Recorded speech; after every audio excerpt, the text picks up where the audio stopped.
Everyone, हजुर सन्चै हुनुहुन्छ? म चाहिँ एकदम धेरै सन्चै छु होइन। अनि यो भिडियो चाहिँ अलि अगाडि के हो, यो मिनी भ्लग चाहिँ म चाहिँ आज पोस्ट गर्दैछु।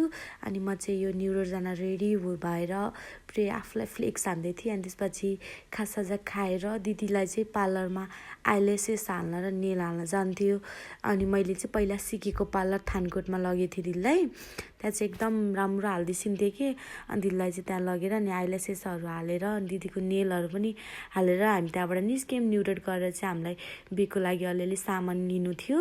अनि हामीले त्यही सामानहरू ल्यायौँ। त्यसपछि दिदीको बाँकी सामानहरू किनेर अनि हामीले खाजा खानतर्फ लाग्यौँ। अनि खाजासाजा खाएर हामी दिदी चाहिँ पुरै भिनासँग गफ गर्दै एकछिन्थ्यो। अरेन्ज म्यारेज र दिदी कति के भिनासँग बोलायो। अनि यो चाहिँ बेलुकाको टाइममा बसन्तपुर कति राम्रो देखेको क्या होइन। हुन त म पहिला पनि बेलुका टाइममा गएको थिएँ, तर आज जस्तो राम्रो चाहिँ लागेको थिएन कि।